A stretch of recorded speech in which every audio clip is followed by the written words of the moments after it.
नाज़रीन, पाकिस्तान की एक प्रोमिनेंट शख्सियत का, तहरीक इंसाफ की प्रोमिनेंट शख्सियत का एक ट्वीट आता है और उस ट्वीट के ऊपर पूरे पाकिस्तान में खलबली मच जाती है, लेकिन फिर उस ट्वीट को डिलीट कर दिया जाता है। ट्वीट के अंदर जिक्र यह होता है कि 3 नवंबर को वजीराबाद में जब इमरान खान के ऊपर गोलियां चली हैं, अटैक हुआ है, उस वक्त तहरीक इंसाफ के चंद लोग थे जिन्हें इशारा किया गया, जिन्हें आंख मारी गई और वो उस कंटेनर से उतर गए थे।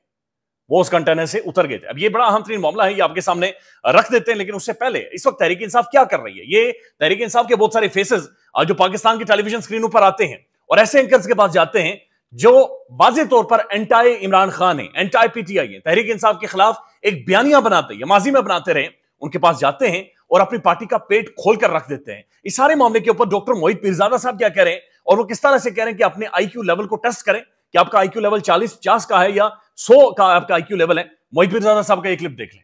और बैरिस्टर शेर अफजल मरवत भी ये दे रहे हैं कि एक फ्लॉड आर्गुमेंट है। हाँ, अगर आपका आईक्यू लेवल 30-40-50 हो, मैं 10 नहीं कह रहा, 30-40-50 हो, तो फिर बैरिस्टर शेर अफजल मरवत बिल्कुल ठीक कह रहे हैं। अगर आपका एवरेज 100 का आईक्यू है तो बैरिस्टर शेर अफजल मरवत सिर्फ यहाँ पे फसाद पैदा करने के लिए इस किस्म की बातें जो हैं वो कर रहे हैं।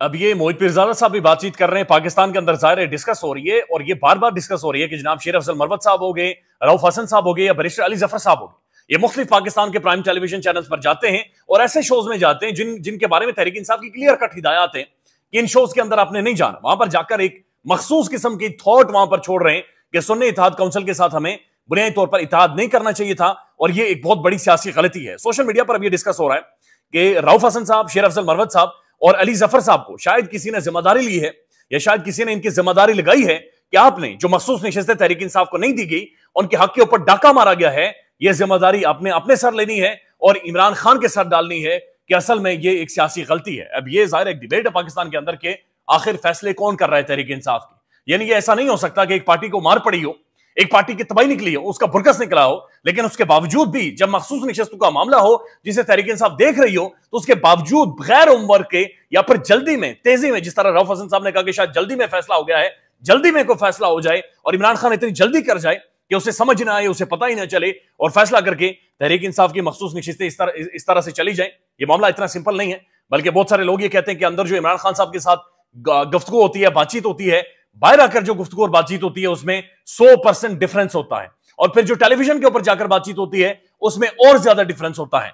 डिबेट और डिस्कशन जाहिर ओपन है पाकिस्तान के अंदर और डिबेट और डिस्कशन ये है कि क्या तहरीक इंसाफ के अंदर प्लांटेड लोग इस वक्त मौजूद हैं और बहुत सारे प्लांटेड लोगों के जरिए बाकायदा से टेलीविजन स्क्रीन के ऊपर बयानियां बनाया जा रहा है। डॉक्टर मोहित पीरजादा साहब अपने क्लिप में क्या कहते हैं? वो कहते हैं कि पावर कॉरिडोर्स बाकायदा से स्क्रिप्ट के तहत चलते हैं और वो कुछ लोगों को प्लांट करते हैं और कुछ स्क्रिप्टेड या इवेंट ऐसे स्टेज करते हैं कि जिनसे उनकी बहादुरी, उनकी चमक, उनकी धमक, उनकी दिलेरी, उनका बयानिया सामने आए, फिर उन्हें फैसिलिटेट भी किया जाता है। बहुत सारे लोग ये भी सवाल उठा रहे हैं कि तहरीक इंसाफ का असल चेहरा किधर है, मुराद सईद किधर है, हमाद अजहर साहब आज भी बाहर नहीं आ सकते, किधर हैं? उसके बाद शहरयार आफरीदी साहब जिसकी घर पर अटैक हुआ, जिसने तबाही और बर्बादी उस फैमिली की निकल गई, शहरयार आफरीदी किधर है? अली मोहम्मद खान साहब किधर हैं? आलिया हमजा साहिबा किधर हैं? ये सारे लोग मंजर से मुकम्मल तौर पर गायब हैं, लेकिन जिन लोगों ने टेक ओवर कर रखा है वो बहुत सारे चेहरे ऐसे जो तहरीक इंसाफ से गुज़श्ता चंद महीनों में जुड़े हैं और उन्होंने बाकायदा एक बयानिया बनाना शुरू कर दिया है।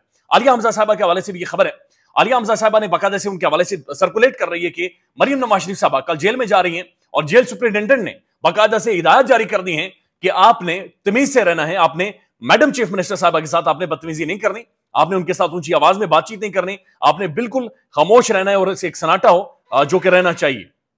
अभी इमरान भट्टी साहब ट्वीट करते हैं, जेल सुपरिटेंडेंट की कैद खवातीन को मरियम नवाज से तमीज के साथ पेश आने की हिदायत।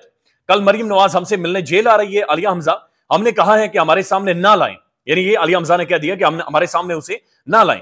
उस पर हमें जेल सुपरिटेंडेंट ने सख्ती से हिदायत की है कि मरियम से तमीज से पेश आना है और बड़ी सख्ती से उन्होंने हिदायत जारी कर दी है कि जनाब आपने इंतहाई तमीज से पेश आना है। तो एक तरफ ये सारे मामला चल रहे हैं, दूसरी तरफ तहरीक इंसाफ के अपने डिफरेंसेस बड़े खुलकर सामने आ रहे हैं और ऐसा महसूस हो रहा है कि पार्टी शायद हाईजैक हो चुकी है, किस तरफ जा रही है। अब ये सिर्फ ट्वीट है, शानदाना गुलजार खान साहिबा का, प्रोमिनेंट, आप जानते हैं तहरीक इंसाफ की शख्सियत है, और ये उबैद भट्टी साहब ने रीट्वीट किया, बुनियादी तौर पर ये ट्वीट उन्होंने डिलीट कर दिया है।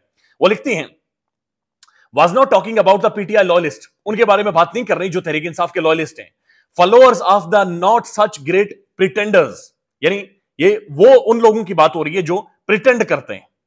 Those who want their buddies to step off the container the night before the assassination attempt on Khan Saab, you will eventually figure it out. वो कह रही हैं कि वो कौन से पार्टी रहनुमा थे जो 3 नवंबर को वजीराबाद में इमरान खान पर कातिलाना हमले से एक रात कबल कंटेनर से उतर गए थे, क्योंकि उनको किसी ने इतला दे दी थी।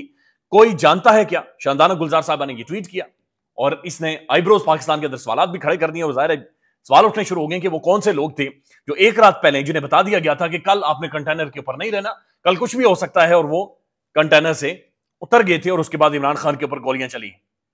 अब ये बड़ी एक इंटरेस्टिंग लेकिन एक खौफनाक सूरत हाल पाकिस्तान तहरीक इंसाफ के हवाले से बाकायदा से बनती जा रही है और ये मामला चलाए जा रहे हैं। लेकिन ये मामला सिर्फ तहरीक इंसाफ तक महदूद नहीं है। दूसरी तरफ एक और शख्सियत है जो माइनस हो गई है, बड़ी बुरी तरह से माइनस हुई है, और ये वो मियां नवाज शरीफ साहब है। मियां नवाज शरीफ साहब के बारे में मोहम्मद मालिक साहब का एक तजिया है और जियो टेलीविजन के प्रोग्राम में उन्होंने दिया है कि मियां नवाज शरीफ साहब को असल में ना सिर्फ साइडलाइन कर दिया गया है बल्कि नून से शीन भी निकाल दी गई है। उन तमाम तर लोगों को हराया गया है जो मियां नवाज शरीफ साहब के साथ खड़े थे, जिनमें राना सनाउल्लाह साहब हूं, जिनमें जावेद लतीफ साहब हूं, जिनमें आपने देखा होगा। एक है मुस्लिम लीग का पावर में होना और एक है नवाज शरीफ साहब का डायरेक्टली पावर में होना। अगर आप हल्के के नताइज भी देखें तो आप देखेंगे जो नवाज शरीफ साहब के लॉयर्स लिस्ट हैं, बहुत से इलेक्शन हार गए।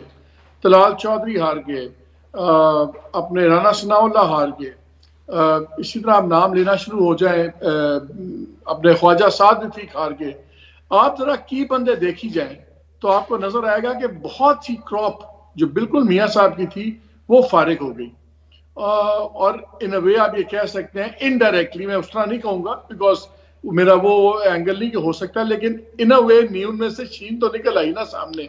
उन तमाम तर लोगों को जो मियां नवाज शरीफ साहब के साथ खड़े थे उन सबको हराया गया। यानी मियां साहब की जो टीम थी, जो खेप थी जो उनके साथ चली आ रही थी, उन सबको हराकर साइडलाइन किया गया है, जिनमें राना सनाउल्लाह साहब हूं, जिनमें आप देखें जावेद लतीफ साहब हूं या मुख्तलिफ लोग हो, उन्हें बाकायदा से हराकर साइडलाइन कर दिया गया है। और मियां नवाज शरीफ का जो हल्का है NA 130 वो आज नहीं तो कल खुलेगा, सिर्फ उसकी टाइमिंग डिसाइड होना बाकी है कि वो टाइमिंग कब डिसाइड होगी और उसके बाद वो हल्का खोल दिया जाएगा। साथ साथ तहरीक इंसाफ के बारे में वो बड़ा खुलकर ये कहते हैं कि तहरीक इंसाफ की पार्टी को, यानी पार्टी के अंदर लोगों को रिलीफ दिया जाएगा, लोगों को सामने लाया जाएगा, लेकिन इमरान खान के लिए कोई रिलीफ नहीं है। और पार्टी को रिलीफ सिर्फ इसलिए दिया जाएगा ताकि एक पार्टी का अंदर इंटरनल प्रेशर इमरान खान के ऊपर पड़े और इमरान खान नरमी दिखाए और अपने स्टांस से पीछे हो। ये बाकायदा से मोहम्मद मालिक साहब का तजिया है और ये खुलकर जाहिर है एक एक्सप्लेन कर रहा है सारी सूरत-ए-हाल जो कि पाकिस्तान के अंदर इस वक्त बन रही है। एक और मामला है और ये बड़ा इंटरेस्टिंग मामला है और ये एक्सटेंशन का मामला है। इससे पहले सिद्दीक जान साहब ने कहा था कि इमरान खान का फोकस एक एक्सटेंशन को रोकना है और एक्सटेंशन जो डिस्कस हो रही है वो काजी फाइज ईसा साहब की है कि शायद इसी वजह से निजाम पूरा जोर लगा रहा है और सीटें मैनेज करके दे रहा है नून लीग को, ताकि 2/3 मेजोरिटी के साथ एक आईनी तरमीम के जरिए एक एक्सटेंशन दी जाए और काजी फाइज ईसा साहब की वो एक्सटेंशन हो। असतूर साहब का मामला, उनकी जमानत तो हो गई है लेकिन एक बड़ी दिलचस्प सूरत-ए-हाल यहां पर बनी है। मतीउल्लाह जान साहब ट्वीट करते हैं और लिखते हैं, कल 20 दिन जिस्मानी रिमांड और फिर जुडिशियल रिमांड पर कैद रखने के बाद FIA की स्पेशल पब्लिक प्रोसिक्यूटर ने जज हुमायूं दिलावर को अचानक बताया कि उन्हें असतूर की जमानत की दरखास्त पर कोई एतराज नहीं है, यानी जमानत पर मान गए, मगर पीका कवानीन की गलत दफात पर अटॉर्नी जनरल के एतराज के बावजूद मुकदमा वापस लेने की बात नहीं की और ना ही जज मौसूफ ने FIA से पूछा कि अदालत को 20 दिनों तक गलत दफात के साथ क्यों बेवकूफ बनाया जाता रहा। 20 दिनों तक अदालत को बेवकूफ बनाया जाता रहा, पहले FIA की कस्टडी में और उसके बाद जुडिशियल कर दिया गया और 20 दिनों तक ये साफी बंद रहा। असतूर सेंसर्ड रहा, असतूर अनसेंसर्ड को सेंसर्ड करने की एक भोंडी अटेम्प्ट, एक कोशिश की गई, जबर का जोर का बाकायदे से इस्तेमाल किया गया। मतीउल्लाह जान साहब लिखते हैं, सच्ची बात तो यह है कि असतूर के खिलाफ मुकदमे में हुकूमती इदारे और अदलिया बुरी तरह से बेनकाब हुई हैं और इसी दौरान मीडिया के चंद कुल्ली हजरात भी जो एस्टेब्लिशमेंट की तरफ से फेक न्यूज के खिलाफ मुहिम के बक्से उठाए हुए थे। इसमें कोई शक नहीं है कि फेक न्यूज एक मसला है, मगर इसके खिलाफ मुहिम में कुछ साफियों ने अपना हिस्सा एक ऐसे वक्त में डाला है जब असतूर और दीगर साफियों को बड़ी तादाद में FIA के नोटिस जारी किए गए थे। ऐसे साफियों को अपने गिरबान में जरूर झांकने की जरूरत है। वो पूछें अपने आप से कि उन्होंने साफियों को इतनी बड़ी तादाद में नोटिस जारी करने से मुताल्लिक कितनी वीडियोस की, या फिर अटॉर्नी जनरल के असतूर पर मुकदमे की गलत होने के एतराफ पर कितनी वीडियोस की हैं। अगर नहीं की तो मान जाए कि आपने रियासती जबर को अपना कलम और मासूम बूथा मुस्तार दे रखा है, यानी आपने अपने बूथे का और कंधे का इस्तेमाल किया है और अब बाकायदा से आपने फैसिलिटेशन दी है और आपने एक तरह से सहूलतकारी की है। अब कुछ और भी मामला थे जिनमें एक तो खरीदा फारूकी साहब के हवाले से मफ्ता इस्माइल साहब ये कह रहे हैं कि नून लीग उनसे प्लांटेड इंटरव्यूज, प्लांटेड ट्वीट्स और बहुत सारी खबरें यानी प्लांटेड आर्टिकल्स लिखवाते रहे। मफ्ता इस्माइल के हवाले से और डॉक्टर दानिश का भी वो नाम ले रहे हैं। तो ये पाकिस्तान की असल साफत है कि जहां पर प्लांटेड इंटरव्यूज, प्लांटेड वीडियोज और ये सारी चीजें प्लांटेड तरीके से चलाई जाती हैं। एक और मामला है और ये सनम जावेद साहबा के हवाले से मामला है, उन्हें सेनेटर बाकायदा से सेनेटर की सीट के लिए नामजद किया गया है। साथ साथ जो यास्मीन राशिद साहिबा हैं उन्हें टेक्नोक्रेट के लिए नामजद किया गया है। लेकिन फिर एक दिलचस्प सूरत-ए-हाल तब बनती है जब बाकायदा एतराजात लगाए जाते हैं। सनम जावेद की सेनेट के कागजात पर दस्तखत की दरखास्त मुस्तरद। इलेक्शन कमीशन पंजाब ने सनम जावेद के वालिद की दरखास्त पर फैसला सुनाया। उम्मीदवारों के कागजात पर जेलों पर दस्तखत करवाना हमारा इख्तियार नहीं है। इलेक्शन कमीशन सनम जावेद के वालिद का कागजात पर दस्तखत के लिए अदालतों से रुजू करने का फैसला। सनम जावेद के वालिद और वालिदा इलेक्शन कमीशन ऑफिस से वापस रवाना हो गए। सनम जावेद यानी सेनेट के कागजात पर दस्तखत करने हैं, लेकिन जो दरखास्त है वो इलेक्शन कमीशन ऑफ पाकिस्तान ने मुस्तरद कर दिया कि जनाब ये हम नहीं आपको अथॉरिटी दे सकते कि जेल के अंदर जाकर आप सिग्नेचर्स करवा कर लाएं। तो ये भी एक मामला है जो कि उलझाए जा रहे हैं। लेकिन दूसरी तरफ वही चेयरमैन साहब चीफ इलेक्शन कमिश्नर रशिया के अंदर जा रहे हैं एज एन ऑब्जर्वर। लेकिन एक बड़ी पिक्चर पेंट हो रही है तहरीक इंसाफ के हवाले से और बहुत सारे चेहरे हैं जो कि खुलकर अब सामने आना शुरू हो गए। ख्याल रखिएगा अपना। अल्लाह हाफिज। पाकिस्तान में इस वक्त सबसे बड़ा मसला बोलने का है। पाकिस्तान में बोलने नहीं दिया जाता, जुबानें खींच ली जाती हैं, डर है, खौफ है, टेरर है। पाकिस्तान का मीडिया मुकम्मल तौर पर कंट्रोल्ड है, वेल मैनेज्ड है, एक मैसिव सेंसरशिप है। इसी तरह का दबाव पाकिस्तान में सियासत.pk भी फेस कर रहा है, जिसे पाकिस्तान भर में गुज़श्ता कई महीनों से मावरा आइन मावरा कवानीन मुकम्मल तौर पर बंद कर दिया गया है, मुकम्मल तौर पर बैन कर दिया गया है। सियासत.pk की नशरियात को लिमिटेड करके पाकिस्तान में छोड़ दिया गया है। तमाम तर कानूनी मुआवजे के ऊपर आवाज उठाई गई, दस्तक दी गई, लेकिन हर तरफ से खामोशी है, सन्नाटा है, कहीं पर कोई सुनवाई नहीं है, कोई सुनने को तैयार नहीं है। लेकिन इसका हल क्या है? क्या खामोश हो जाए?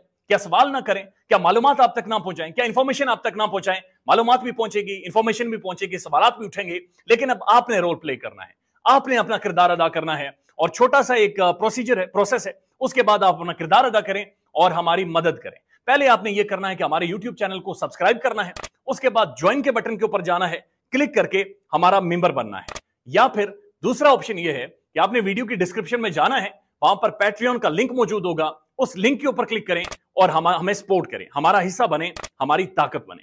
ख्याल रखिएगा। अल्लाह हाफिज।